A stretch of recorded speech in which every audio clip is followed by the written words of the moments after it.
First at noon, 5 fires are now burning in Los Angeles, causing the kind of apocalyptic destruction most people only see in movies. This is a live look showing how much smoke is in some areas. Officials say the fires have killed 5 people and caused significant injuries to dozens and destroyed thousands of homes and businesses. Those numbers are expected to rise. Nearly 180,000 people are under mandatory evacuation orders, with another 200,000 on high alert to leave at a moment's notice. Fire crews are exhausted, but have gotten a brief reprieve from the supersized Santa Ana winds that have been fueling the blazes. At least 3 fires are still raging at zero containment. Ashley Sharp has the latest developments. As far as the eye can see, nearly every home is destroyed in Pacific Palisades, where a wildfire still rages with zero containment. It was like a vortex of embers. There was no oxygen. I couldn't breathe. I barely even made it to my car. Some people are saying I'm lucky to be alive. Alec Gellis tried to defend his girlfriend's Malibu cottage after saving it during December's Franklin fire. This time, he was unsuccessful. It's just not real. I mean, a month, less than a month, my lungs weren't even better from the last time. The Eaton fire, still also sitting at 0% containment, has destroyed much of the city of Altadena, California. Around you, there's destruction everywhere you look. Satellite images show the before and after of what was a vibrant community. We are lucky. Juan Zaranza ignored evacuation orders so he could shower his home with water. Because I don't want to lose my house. This house is 140 years old. Others weren't as fortunate. I just wanted to see if anything's left. We have just whatever we're wearing.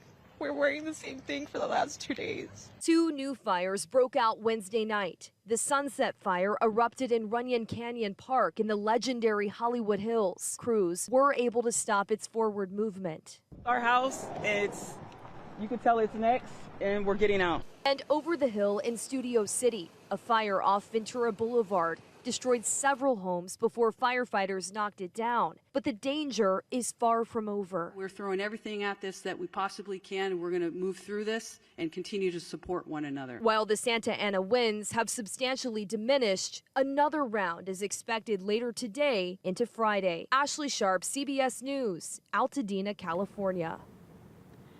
Meanwhile, Los Angeles residents with ties to Hawaii are among the thousands of victims of the wildfires.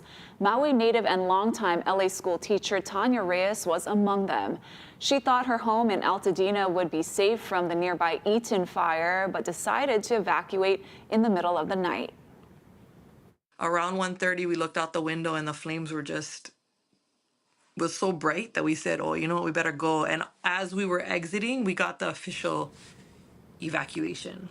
She later found out that her house had been destroyed after they left. Reyes, her husband, and their 3 young daughters have evacuated to her sister's home in Culver City, but are ready to move again if they have to. A GoFundMe page has been started for the family. You can find the link to it on our website. And Maui fire survivors are telling us that the LA wildfires are re-traumatizing. They note the parallels as they watch Los Angeles's emergency crews and residents become overwhelmed, just like they were a year and a half ago. Shannon Ii and Courtney Lazo remind their fellow fire survivors to take care of their mental health. Being gentle with yourself if these uneasy feelings are coming up. When you jump in the ocean or go on a river, you can take a deep breath, a hanu mai, a hanu aku, and like tell yourself you're safe, because you are, and just know that like we're there for one another. Anyone in need of mental health care can call Hawaii Cares at the number on your screen. Let's stay with is a first alert weather day. We're tracking a storm system that could bring disruptive weather and sporadic downpours at times. For the latest forecast, here's meteorologist Drew Davis. Hey, Drew. Hey, Ashley, and we've been giving you the first alert for this throughout the entirety of this week. It's all due to a cold front and an upper level disturbance in the atmosphere. You can actually see that a little bit more clearly on our first alert radar and satellite. Most of the moisture and the intense weather is going to stay well to the north of the island chain, but we are seeing some offshore thunderstorms as well as some thunder over Kauai over the last hour. We could see some of these move closer to the rest of the island chain throughout the rest of this afternoon. That's when we're expecting the heaviest rainfall to be moving in. You can see some showers just off to the east of Oahu and north of Molokai, and a little bit dry over on Maui County right now. That's similar for Hawaii Island, but we could see some of those showers. Right now, most of them are to the north of the island chain, but some of them could get south enough to where we'll see them across the state. I'll give you a look at our first alert futurecast and a further breakdown coming up. Thank you, Drew. Americans are observing a national day of mourning as the life of former President Jimmy Carter is celebrated in a state funeral. The 39th president is being remembered not only for his service in office, but also for his extraordinary service to the world after leaving the White House. Natalie Brand has more from Washington, D.C. Former President Jimmy Carter's state funeral brought together all the living presidents to remember a peacemaker. That was Jimmy Carter. And he grew up in the tremendous diversity of the South, and he embraced both sides. He had the courage and strength to stick to his principles even when they were politically unpopular. Carter's grandson Jason called the 39th president's politics ahead of their time. Wanted to decriminalize marijuana, deregulated so many industries that he gave us cheap flights and, as you heard, craft beer. Basically, all of those years ago, he was the first millennial. President Biden, who was the first U.S. senator to endorse Carter's White House bid, praised his character. Jimmy Carter's friendship taught me, and through his life taught me, the strength of character is more than title or the power we hold. Nicknamed the rock and roll president, music punctuated the service at Washington National Cathedral. You may say I'm a dreamer. Among the 3,000 special guests, Chuck Leavell, who helped get Carter elected as a member of the Allman Brothers Band. What were you thinking about during that service? I was thinking about my friendship with him and the friendship that he had with so many people, you know, and so obvious the love that was in that room. Carter departed the nation's capital for the last time Thursday afternoon, headed for his hometown of Plains, Georgia, where he will be buried next to Rosalynn, his wife of 77 years. Natalie Brandt, CBS News, Washington. Here at home, a somber procession made its way through downtown yesterday in honor of fallen firefighter Jeffrey Fiala. The 25-year-old was killed Monday night while fighting a 3-alarm blaze in McCully. Crews from Honolulu's Emergency Services Department lined Beretania Street fronting the Central Fire Station. A police-guided motorcade transported Fiala's body from the medical examiner's office in Iwilei through downtown before heading up to the Nu'uanu mortuary. Onlookers also paused to pay their respects. I think this is the most dangerous job, you know. I mean, they're like, it's like a 50, your life is 50-50, you know. Now I know that how hard to be a fireman when I saw that what happened. There are 2 memorials for Fiala, one at the Kaka'ako Fire Station where he was assigned, and another at the scene of the fire on Yonge Street. Plans for a larger public memorial are still pending. Meanwhile, at least 24 federal agents are heading to Honolulu to begin their investigation into the McCully blaze. Lynn Kawano reports on the ATF's role and why the team is being brought in. The Honolulu Fire Department asked the ATF National Response Team to assist. Dozens from that team are now on their way to Hawaii. The deadly Yonge Street fire Monday is being investigated by both the Honolulu Fire Department and the Bureau of Alcohol, Tobacco, Firearms, and Explosives. Agents based in Honolulu have already started the investigation, but a few dozen more with their national response team are also heading to Oahu to provide additional resources. Well, our national response team is comprised of special agents, lab personnel, and fire research personnel from across the country. It doesn't cost the state and locals anything. That's part of the ATF mission, is to support our state and local counterparts. It's one team looking for the facts and the truth for that incident, and our relationship gets stronger every time that we deploy our teams. 25-year-old Jeffrey Fiala, an HFD firefighter, died battling the apartment fire. 4 others were hospitalized but have now been released. Because it's a line of duty that, you also have outside sources, federal sources that will also come in and do a line of duty death investigation. And so, those are all critical to find out exactly what happened and to prevent this from happening again. The ATF's National Response Team also assisted the Maui Fire Department with the Lahaina wildfire. A year's worth of investigating produced a comprehensive report that outlined the cause and origin. The ATF will present a final report to HFD. No timeline on when that will happen. I'm Lynn Kawano, Hawaii News Now. Thank you, Lynn. Another arrest in an attempted murder case out of Kalihi.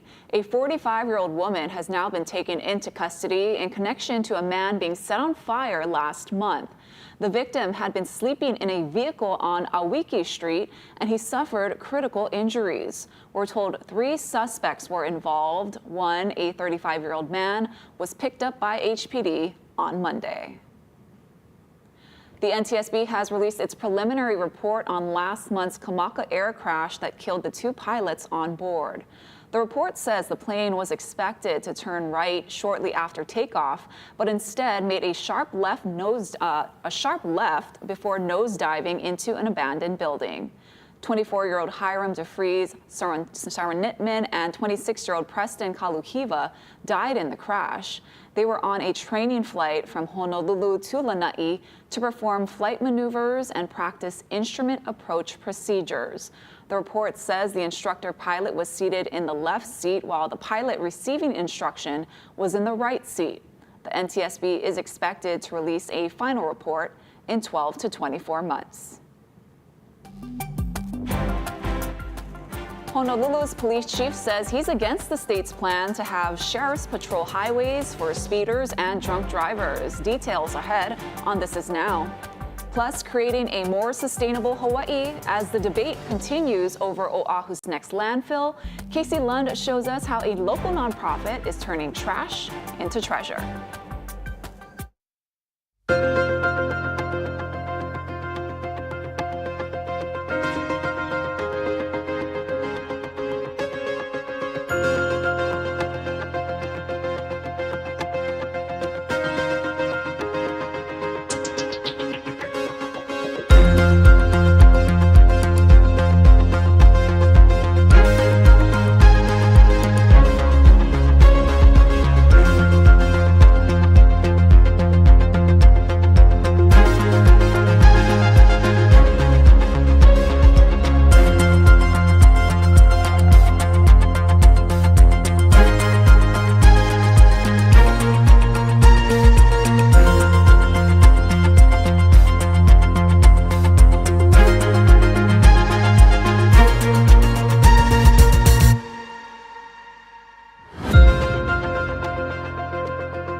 more details on the state's plans for a highway patrol unit to supplement HPD on speeding and DUI enforcement. We've now learned the plan is opposed by Honolulu's police chief. The State Departments of Transportation and Law Enforcement proposed a 27-member unit similar to the California Highway Patrol, but without a motorcycle unit at first. The Department of Law Enforcement told lawmakers it would come at a cost of $8 million over the first 2 years, including new vehicles and equipment. Lawmakers were surprised. So are you overlapping with the police? Yes, so DOT had talked to HPD, and they were in agreement to it because they said they were so short in staffing. That's one of my pet peeves, is that you guys don't talk to each other enough. Although Law Enforcement Director Jordan Lowe said HPD is in agreement about the new unit, Chief Joe Logan told us he's against it, but open to help the state with new technology like traffic cameras. Lowe said sheriffs already do some traffic enforcement around airports, harbors, and state buildings, and promised federal funding would pay for the unit. Well, as the debate continues over where and when to build Oahu's next landfill, some are doing what they can to reduce the overall need for one. Casey Lund is at Reuse Hawaii, learning more about their mission and showing us around their new location. That's one of the reasons we wanted to come down to Reuse Hawaii. There's a lot of debate over where that landfill should be and when it should be built, but there's so much we can do to try to avoid using landfills altogether. And that's what the folks at Reuse Hawaii are all about. I'm here with Quinn Vittum. He's executive director. We're in the lumber yard. This place is awesome. And when you think about how much your folks focus on reusing, recycling, creating that circular economy with building materials, this is a special place. Why don't we take a walk? You guys have a lot of stuff here. Walk us through some of the things we have. Yeah, lots of dimensional lumber and beams. Some of the lumber you can't find at hardware stores because we salvage it from older buildings, so it's like old growth, rough sawn material. We have some leftover lumber, this cross-laminated timber, really great stuff. We have some steel I-beams and pallet racks and Simpson ties and leftover tile, all kinds of stuff. Can you talk to me a little bit about how you partner with folks in the construction trade, in the building industry, A, to get all this stuff, and then B, to get it back out to others that might need it? Yeah, so mentioned our deconstruction program where we offer an alternative to conventional demolition. We also do pickups of leftover material and things that people can't bring down themselves. And then folks can bring material down to us here at the redistribution center and get a tax-deductible donation receipt for everything. One of the cool things I think that we also wanted to cover is what you do for workforce development and training people to be skilled in that kind of new green workforce, right? Yeah, so the workforce development program aims to train and employ folks that have barriers to employment. And there's a real need in our industry to get folks up to speed in the trades, and so about a third of our staff come to us through various partnerships to propel workforce development. So this is a new location, and let's take a look inside really quickly. We were in there earlier today on Sunrise, showing people around. This is a huge space. You moved from that Kaka'aka location that you were at. This much bigger, but it was no small task getting everything over here, right? Oh yeah, huge effort, 260 flatbed truckloads, and really proud of our team. Everyone worked really hard, but we're excited.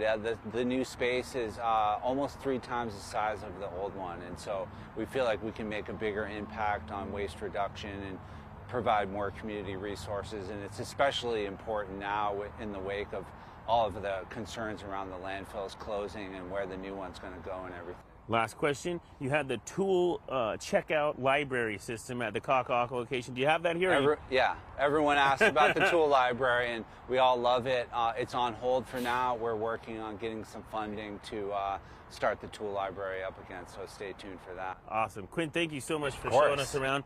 They're having the grand opening, by the way, coming up on March 1st. Right now, open Tuesdays through Saturdays from 9 a.m. to 5 p.m. They eventually want to move to 7 days a week sometime in February. By the way, if you need jealousies, you can come get them right here. Absolutely free. We're here at 4651 Salt Lake Boulevard. Come check out Reuse Hawaii at their new location. More information online at HawaiiNewsNow.com. We'll send things back to you for now. Hey, thanks, Casey. Let's take a look at our first alert weather headlines. We've got rain possible and extra large surf. I'll give you the details coming up.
Well, happy Thursday, everybody. Let's take a good look at our first alert weather headlines. Of course, the main thing we've been talking about over the past couple of days has been this cold front and the upper level disturbance, giving us the chance for rain out there and also an extra large swell that's been moving in. Of course, that swell is on the decline. We'll get to that coming up in a little bit, but I do want to talk about what we've got, at least going forward with this first alert weather day. We are tracking first alert weather days because of the instability and the sporadic rainfall out there. Of course, also some big surf out there on all north and west facing shores. Today is a first alert weather day. Tomorrow is not a first alert weather day. We're not expecting as much rainfall tomorrow. So let's take a look at the overall weather pattern. Of course, this is all coming down to a disturbance moving just north of the island chain, giving us a better chance for rainfall. It's pulling up a lot of moisture into the upper levels of the atmosphere, and what goes up has to come back down, and that's going to give us some instability over Oahu and Maui County. And really what I want to break down here, this is hit or miss heavy rainfall.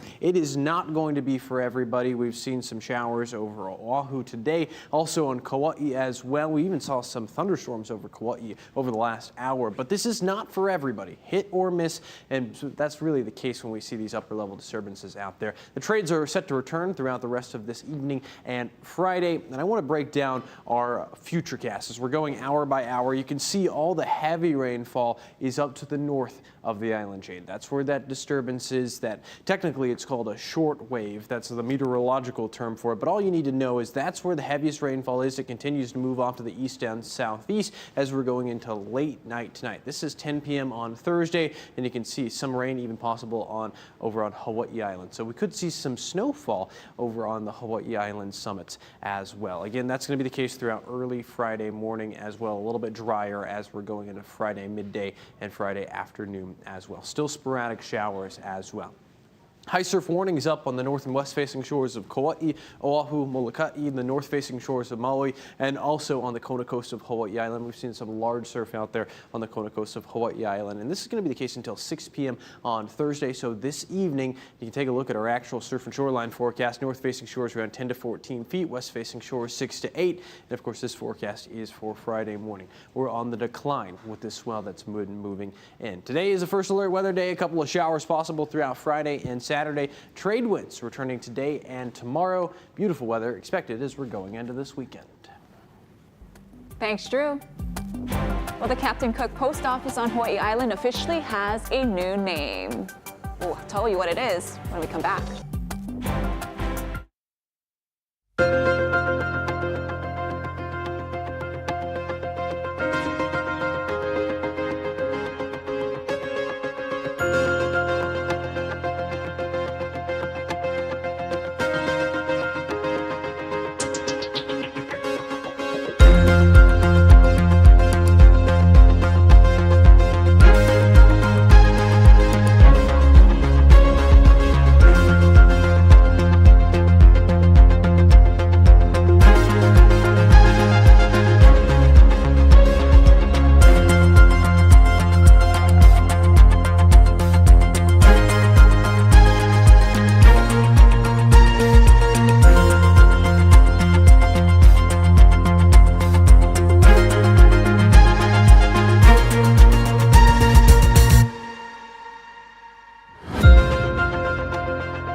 All right, time for some good news now. The Captain Cook Post Office on Hawaii Island officially has a new name. It will now be called the Army First Lieutenant John Ku'ule Kauhaihau Post Office Building.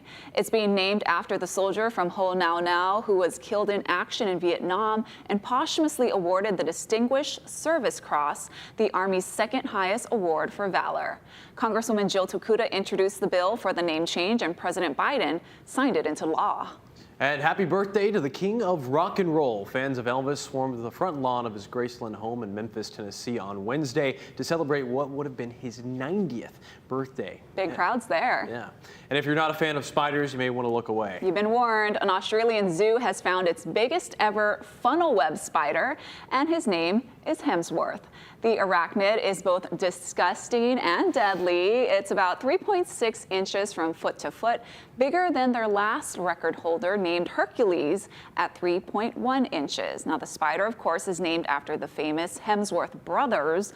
He'll be keeping the zoo busy with producing anti-venom against himself. Oh my gosh, that's terrifying. Ashley, Yeah. Are you scared of spiders? I don't like anything with more than 4 legs, to be honest. So any kind of bug. I do like his name. Hemsworth is just such an odd name for a spider. Very cool, very cool. Well, thanks so much for watching This Is Now. We're gonna have more headlines first at 4 right here on KHNL. Aloha, everyone.